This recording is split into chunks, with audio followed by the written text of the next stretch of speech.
성부와 성자와 성령의 이름으로 말씀드립니다. 네, 오늘은 바로 고난주일이고 또 성지주일이기도 합니다. 오늘은 독특하게도 성지 축복식에서 예수님이 예루살렘 입성하는 장면을 가지고 사람들이 환호하는 장면의 복음서와 또 예수님께서 골고다 언덕으로 올라가시는 그 고난의 순간을 같이 묵상하게 되는 날입니다. 해마다 이 고난주일, 성지주일의 설교는 고난에 맞출 것인가, 하늘 백성들이 예수님을 환영하던 백성들의 모습이 있는 그 성지주일에 맞출 것인가 고민하게 됩니다.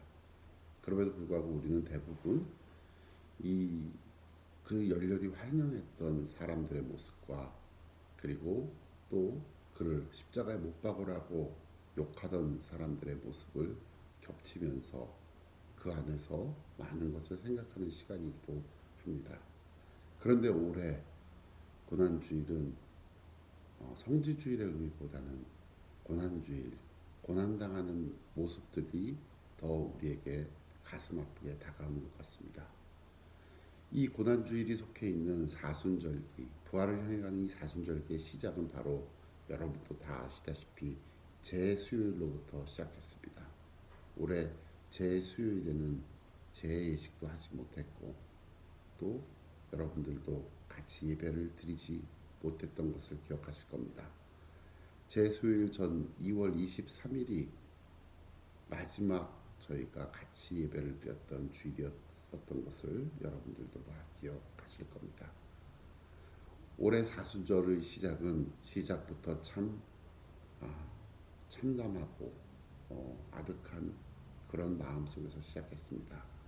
올해 사순절이 시작된 2월 26일이 바로 우리나라의 코로나19 확진자가 1000명을 넘어선 바로 그날입니다. 그 후 3월 11일에 WHO가 팬데믹을 선언했는데 그때 전 세계 확진자가 12만 4천 명 정도였고 사망자가 4,500명 선이었습니다. 대부분의 사망자는 이 당시까지만 해도 중국과 이란과 이탈리아의 일부만 있었고 우리나라도 아주 소수의 사망자만 있었던 시기입니다. 그런데 그로부터 한 달도 지나지 않은 4월 5일 기준으로 전 세계 확진자 수가 110만 명을 넘어섰고 사망자 수도 6만 명에 이릅니다. 이미 미국의 확진자 수나 사망자는 이미 중국을 넘어서고 있는 그런 상황입니다. 최근에 영국 성공의 톰 라이트 주교는 이런 말을 타임즈에 기고했습니다. 이런 글을 기독교는 코로나 바이러스에 대한 답을 주지 않는다. 배교적인 언어는 아니고요. 그가 얘기하는 글에서는 많은 기독교인들이 사순절이면 금육을 하고 금식을 하고 또 영화관에도 가지 않고 그렇게 자중하면서 주님의 고난에 동참하고 자신을 돌보는 그런 시간들로 채워간다고 이야기합니다. 그런데 올해는 그런 고난은 고난축에도 끼지 못하는 그런 고난의 체험과 고난의 묵상은 감히 인류의 대재앙 앞에서 고난이라고도 얘기할 수 없는 그런 심정이기 때문에 그런 상황이기 때문에 사순절기에 스스로 자중했다, 금육을 했다, 자신들은 정말 힘들게 사순절을 보낸다라고 주장했던 사람들의 말이 마치 어린아이들의 투정 같은 어쩌면 아주 장난 같은 것으로 보아질 수도 있는 상황이라는 것을 강조하기 위해서 그렇게 얘기했던 것 같습니다. 더욱이 우리에게 더 참담함으로 다가오는 것은 남들은 장난처럼 시기어린 투정 정도로 이야기하는 것들이 있지요. 바로 우리에게 부활절을 맞이할 기쁨이 사라지고 있다는 것입니다. 같이 기뻐하고 잔치를 벌이는 그 마당이 우리에게 주어지지 않는다는 것입니다. 다만 우리는 그 부활절을 통해서 정말 큰 고통 속에서 우리가 어떻게 희망을 발견해야 되는지만을 이야기할 수밖에 없는 상황입니다. 아마도 우리는 부활절 이후에도 코로나19와 계속 사투를 벌며 사순절에 지금까지와는 겪어본 적도 없는 사순절의 고난을 계속 이어가야 할지도 모릅니다. 비단 우리는 예배를 못 드리는 정도, 사목자들과 교인들은 스스로의 신앙생활에 중요하게 생각했던 것이 무엇인지를 점검하고 뒤돌아보는 정도의 수준에서 멈추지만 세상의 많은 이웃들은 자영업을 하는 분들 또 직장에 다니는 분들 굉장히 어려운 상황에 빠져 있는 것을 우리가 알고 있습니다. 이런 사태 속에서 우리나라는 그래도 아직까지는 크게 힘들다는, 뭐 물론 작게 다들 힘들고 굉장히 힘들고 먹고 살기 힘들다는 이야기들을 합니다. 하지만 우리보다 더 많은 고통 속에 있고 더 많은 환자가 발생해서 국가 차원의 통제가 이루어지는 나라들은 우리보다도 더 심각한 상태입니다. 확진자가 세계에서 가장 많은 미국은 최근 2주 사이에만 실업자가 1,000만 명이나 늘었다고 어떤 신문에서는 이야기합니다. 이탈리아나 유럽 국가들도 비슷할 것입니다. 그들도 굉장히 통제된 사회 속에서 일자리를 잃고 있는 사람들이 굉장히 많습니다. 지금처럼 온 세상이 코로나 이 감염 사태에서 헤어나오지 못하면 우리는 지금 현재 어느 정도 멀쩡하다 해도, 뭐 사실 멀쩡하지도 않지만 멀쩡하다 해도 살 길이 없어집니다. 수입이 안 되므로 공장을 불가능할 수도 없고 또 공장을 돌린다 해도 수출이 불가능한 상황에서 모든 나라의 국경이 폐쇄되고 이동이 제한되고 격리된 마당에 우리가 혼자 할 수 있는 게 무엇이 있겠습니까? 빨리 이 사태가 진정되고 치료제가 나오거나 자연 면역이 되거나 어떻게든 해결을 하지 않으면 참 힘든 상황입니다. 우리가 처해 있는 상황을 이렇게 다시 한번 살펴보니 참 참담한 상황입니다. 어쩌면 우리가 죽을지도 모른다는 그 급박한 상황을 이보다 더 강렬하게 보여줬던 사순절은 없었을지도 모릅니다. 오늘은 그런 순환의 절정을 가고 있는 순환주일이기도 하고 고난주일이기도 하고 또 예수님이 그 예루살렘 입성을 시작하는 것을 축하하는 성지주일이기도 합니다. 맨 처음에 설교 시작할 때도 제가 말씀드렸다시피 오늘 우리는 특별히 두 가지 복음 말씀을 듣습니다. 이 두 가지 복음 말씀은 예수님을 둘러싸고 단 며칠 사이에 이루어진 극적이고 그리고 상반된 사건을 전하고 있습니다. 예수님께서 수많은 인파의 환호 속에 영광의 임금으로 예루살렘에 입성하신 것과 바로 그 환호했던 그 사람들에 의해서 모욕과 질시, 험담 속에 십자가의 죽음의 길을 걸어가신 것이 바로 그것입니다. 오늘 이 주일은 이렇게 상반된 사건이 하나로 모아지는 시간입니다. 그것은 예수님의 십자가 죽음입니다.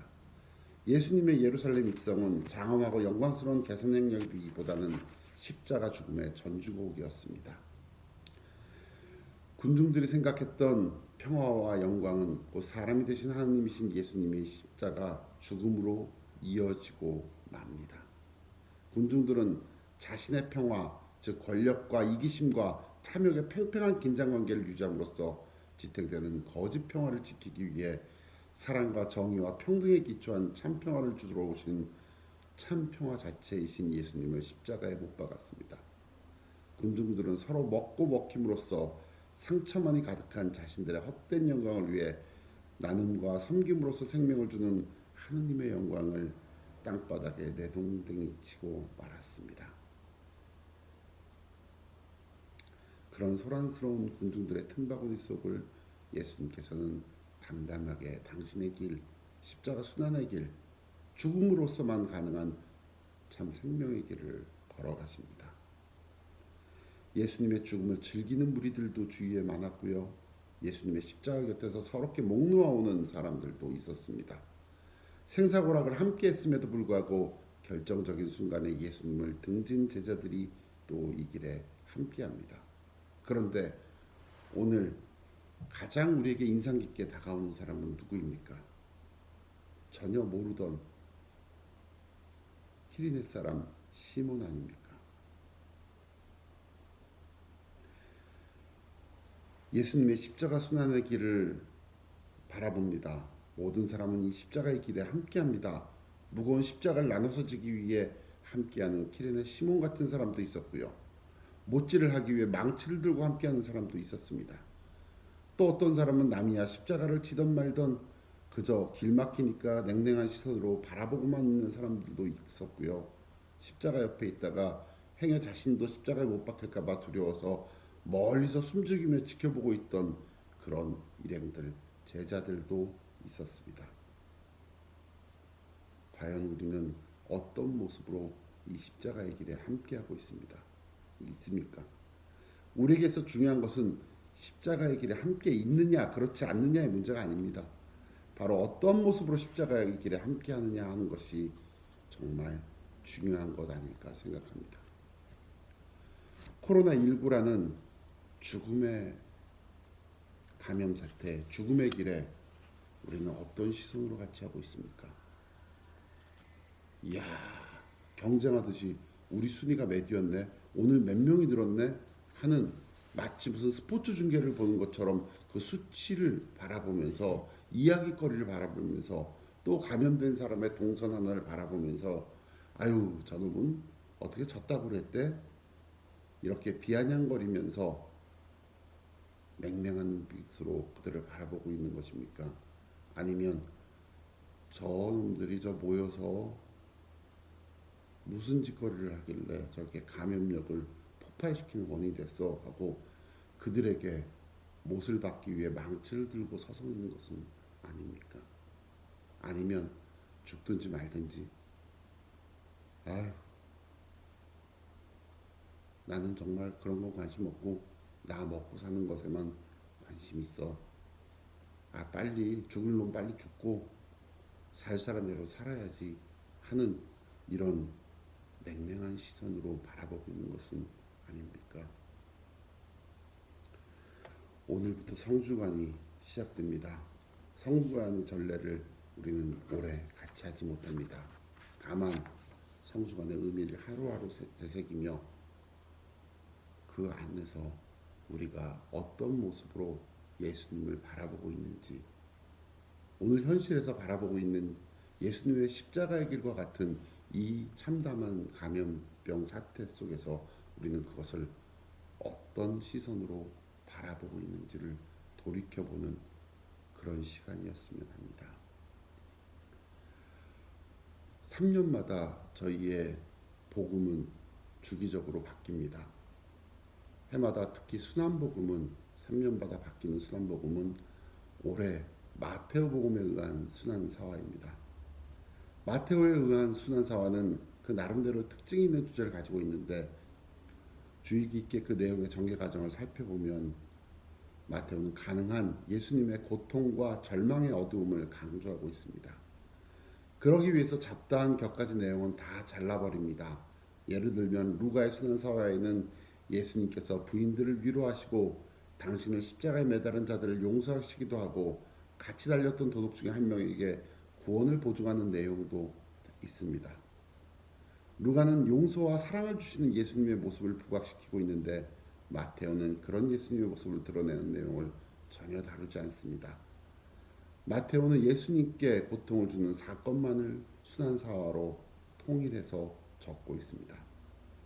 그 순환사화에 등장해서 예수님을 짓누르는 사람들의 악에 관해서는 다른 사람들보다도 철저하고 깊습니다. 유다는 대사자들에게 예수님을 넘겨주는 대가로 돈을 받는데 배반의 대가로 돈을 받는 유다의 악의가 강조되고 있습니다. 베드로도 많은 사람들 앞에서 주님과 함께 살고 죽겠다고 맹세했지만 급하니까 예수님을 거부해버리고 부정해버립니다. 생존 본능 때문에 사랑하는 스승이나 친구를 배반하는 인간의 나약함과 의리가 없음을 전하고 있습니다. 대사제들과 장로들의 고약한 심보도 마테오에서는 유난히 뚫어집니다. 예수님을 판 대가로 은하를 받았던 유다가 양심의 가책을 받고 그 돈을 돌려주려고 찾아갔지만 우리와는 관계없는 일이라며 쫓아버리기도 하고 뒤에서 군중들을 선동하기도 합니다. 또 권력과 기존의 기득권을 유지하기 위해서는 어떠한 악랄한 짓도 서슴지 않는 인간의 추한 모습이 여기에 있습니다. 폭동이 일어날까 염려해서 무력한 사람을 희생시키는 것도 마다하지 않는 그런 정치 감각을 가진 빌라도와 지도자들이 시키는 대로 움직이는 군중이 더욱 한통속으로 변합니다. 이렇게 마테오의 순환사화에서는 인간의 추한 욕망이나 이기주의에 의해서 상처받고 고통에 짓눌려 죽음을 당하려 하시는 예수님의 모습이 적나라하게 부각됩니다. 우리 모든 인간에게 있는 추한 욕망과 그 못된 심보가 그 죄들이 예수님을 덮쳐 그를 죽음의 길로 내몰고 있습니다. 상처받고 고통에 짓눌려 있는 예수님을 그 누구도 위로하거나 도와주려는 자가 없습니다. 예수님은 고통과 고독의 어두움 속으로 점점 더 깊이 빠져들어가셨습니다. 고통과 고독은 예수님의 뼛속 깊이 파고 들어가 버렸습니다. 십자가 위에서도 예수님은 하느님으로부터의 도움도 느낄 수 없을 정도의 절망을 체험하며 외치십니다. 나의 하느님, 나의 하느님, 어찌하여 나를 버리셨나이까? 똑같은 부르짖음을 2번씩이나 반복하실 정도였습니다. 이렇게 상처받으시고 배신당하시고 버림받으시며 하느님의 도움은 한치도 보이지 않는 것 같은 상태에서 예수님은 생애를 마치십니다.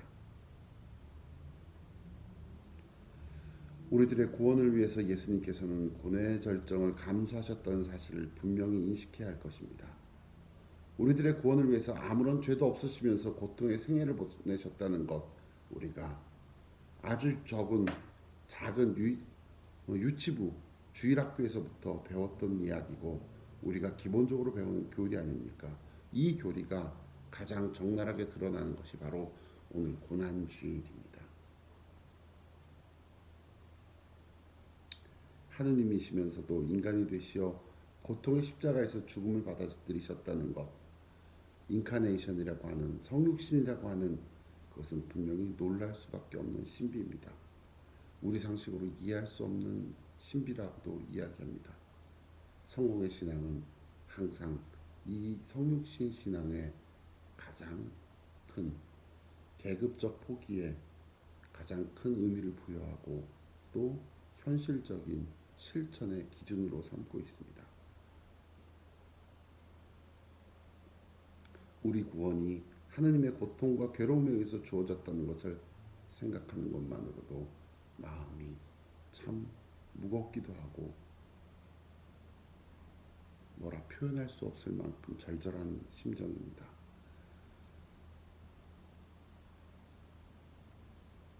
예수님이 그 죽음의 길에 스스로 안 가도 되는 죽음의 길에 뛰어들었듯이 지금 많은 사람들이 자신들의 그냥 안락한 삶을 영위할 수 있음에도 그 현장에서 그들을 돕고 자신의 먹을 것을 나누어 그들을 돕는 사람들이 우리 주위에는 조금씩 늘어나고 있음을 보여줍니다.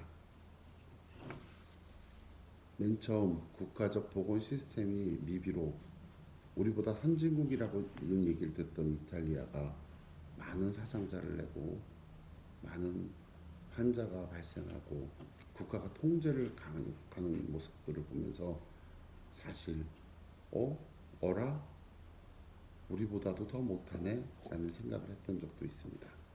하지만 어느 순간 그들은 또 삶의 지혜를 발휘하며 자신의 먹을 음식을 한 줌 덜어 어려운 사람들이 있는 곳에 나눠주도록 자발적으로 길가에 집집마다 걸려있는 바구니에 음식을 담아놓고 지나가는 시민들을 저희는 발견할 수 있었습니다. 또 그리고 그것들을 감사한 마음으로 자기가 필요한 최소한의 것만 챙겨가는 또 어려운 이웃들도 발견할 수 있었습니다. 그렇게 삶은 나눔 속에서 자신의 것을 자신이 굳이 가지 않아도 된다고 생각했던 그 너무나도 지극히 당연하게도 자기의 것이라고 생각했던 것들을 내놓는 것으로부터 삶은 풍요로워지고 구원은 시작되고 우리의 삶은 새로운 희망을 발견할 수 있는 것을 다시금 확인합니다. 사랑하는 교우 여러분, 순환주간이고 순환주일이고 고난주일이고 성지주일입니다. 저희는 오늘 성지까지를 이 설교 전에 축복합니다. 비록 저 혼자 드리는 축복식이고 저 혼자 드리는 미사 시간이지만 저는 이 성지까지를 축복하고 여러분이 매주 앉는 자리에 하나하나 놓아보려고 합니다. 잠시 후에 그 사진을 여러분들에게 올려드리겠습니다. 그 사진 속에 빨리 이 사태가 종결되고 우리가 다시금 그 부활의 잔치 매주일 반복되는 예수 그리스도의 부활의 그 기쁨을 누리고 다시 우리가 함께 할 수 있도록 하는 기도도 같이 바치겠습니다. 하지만 그 모든 것이 가능하기 위해서는 예수님께서 스스로 그 죽음의 멍에를 짊어지셨듯이 지금 이 코로나19 감염 사태 속에서 우리가 할 수 있는 이웃을 위해 고통받고 있는 이웃을 위해 할 수 있는 무엇인가 최선의 우리 노력들이 선행될 때 그 시간은 좀 더 당겨지고 우리가 큰 기쁨으로 그 시간에 우리의 다시 만남의 시간을 기쁜 마음으로 맞이할 수 있을 것이라 생각합니다. 우리가 성지까지를 여러분 댁에 갖고 가시면 보통 대부분 십자가 고상 뒤에다가 꽂아 놓습니다. 바로 성지까지가 십자가 고상 뒤에 꽂혀 있는 모습 자체가 오늘 순환주일, 고난주일, 이 성지주일을 의미하고 깊은 묵상 속에 빠지게 합니다. 그 성지까지 그 종려나무 가지를 흔들었던 사람들과 그 예수님이 그 십자가의 길에 갈 때 조롱하던 사람들, 예수님을 십자가에 못 박아 죽이라고 했던 사람들이 모두 같은 사람이었음을 저희는 기억합니다. 바로 우리들이 오늘 이 사태를 바라보면서 이 고통을 바라보면서 우리들이 어쩌면 같은 마음에서 어떤 면에서는 종려나무를 흔들고 그 이웃들을 환대하고 맞아들이며 그들을 맞아들일 수 있는 우리의 여유와 우리의 넉넉함에 스스로 기뻐하고 또 뿌듯해하는 마음이 있고 또 어떤 면에서는 그것을 퍼뜨리는 조금 우둔했던 사람들을 향해서 망치를 들고 그들을 십자가에 못 박겠다고 으르렁거리는 모습이 함께 있는 것은 아닌가. 우리 안에 그 두 가지 마음이 다 함께 있다고 하면 그것을 되짚어 우리가 무엇을 선택해야 될지를 기억하는 그런 고난주일, 성지주일 되시기를 바랍니다. 그리고 그 마음으로 이번 성중환과 부활주일 맞으시고 그 마음으로 우리의 일생을 살아가는 저와 여러분 되시기를 주님의 이름으로 축원합니다. 성부와 성자와 성령의 이름으로 말씀드렸습니다.